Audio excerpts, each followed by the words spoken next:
everyone, welcome to Carmen's Australian Storytime. Every once in a while, somebody gives me a book and asks me to read it.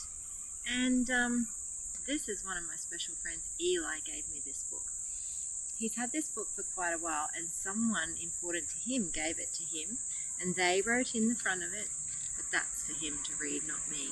But it's called The Giving Tree, and it's written by Shel Silverstein.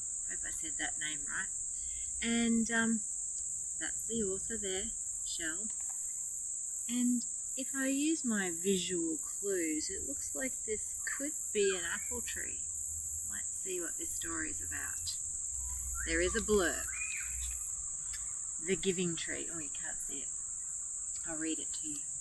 Once there was a tree, and she loved a little boy.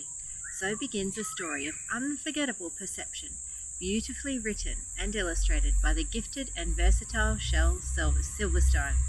Every day the boy would come to the tree to eat her apples, swing from her branches or slide down her trunk, and the tree was happy. But as the boy grew older, he began to want more from the tree, and the tree gave and gave. This is a tender story, touched with sadness, aglow with consolation.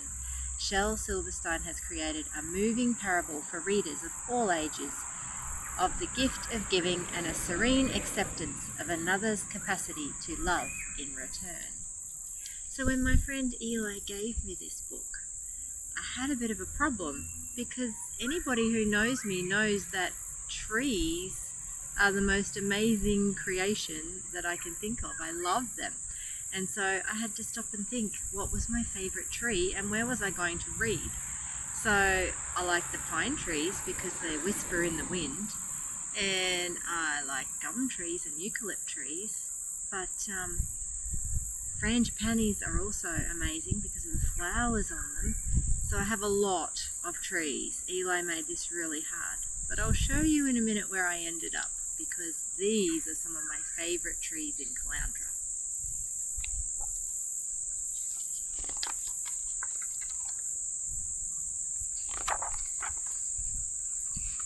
Once there was a tree.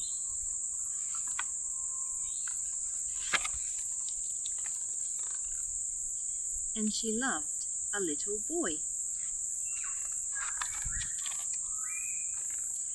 And every day the boy would come.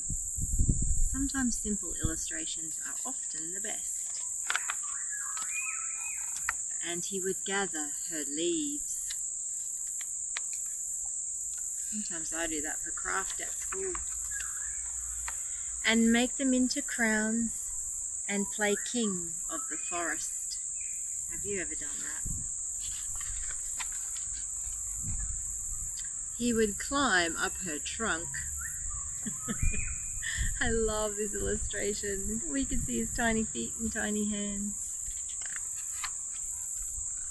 And swing from her branches.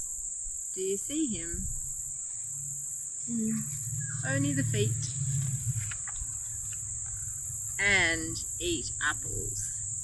Now, I grew up in Tasmania, and we used to go and camp in the middle of an apple orchard that belonged to our friend, and we could reach out of our tent and pick the apples off the tree.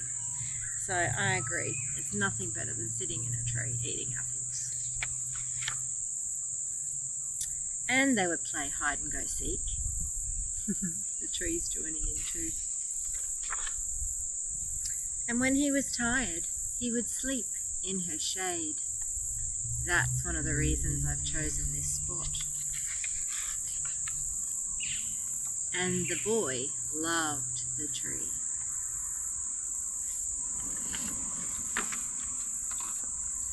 Very much. It's even written on the tree. Me and tea. And the tree was happy. But time went by. What's happening to the little boy? Do you notice something about him?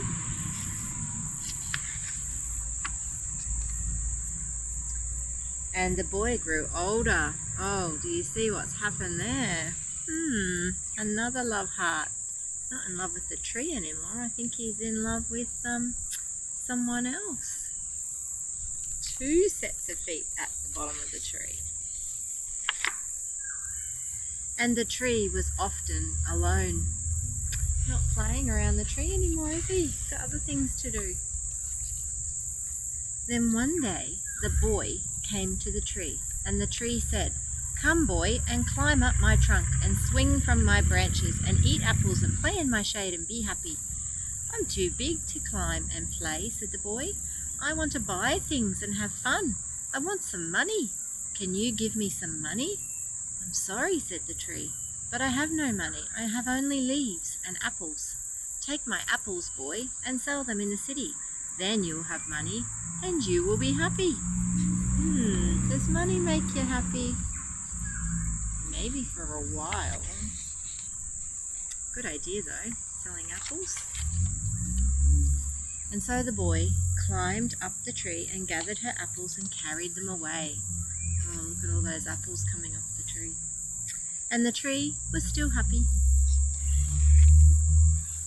But the boy stayed away for a long time and the tree was sad.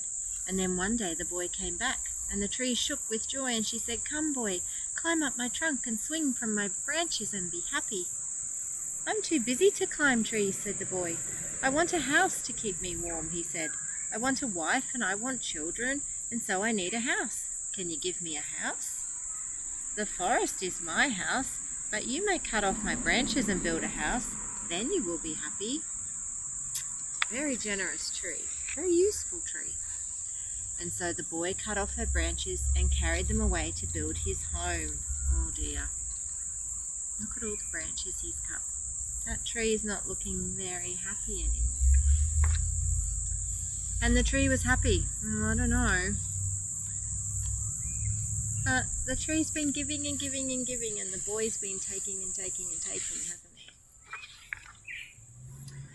But the boy stayed away for a long time, and when he came back, the tree was so happy she could hardly speak. I'll just wait for that noisy bus. I like the new electric buses because they're not noisy and they don't interrupt your story. "Come, boy," she whispered, "come and play."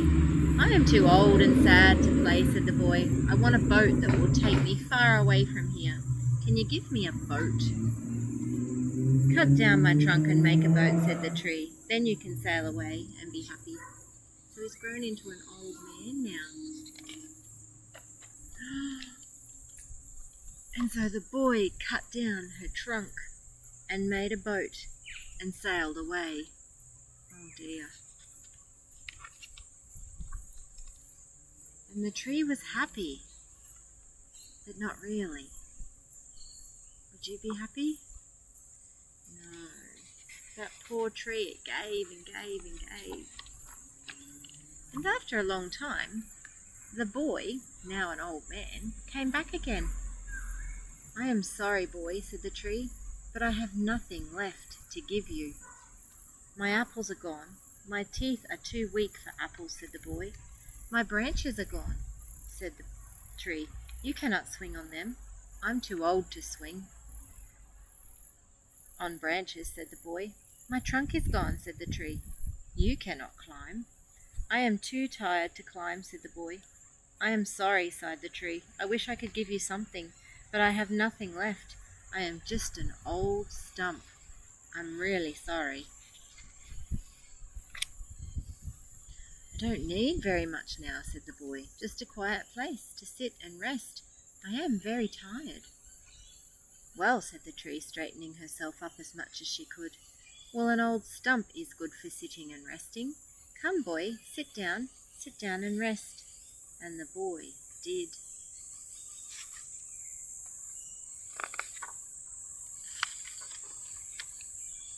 And the tree was happy.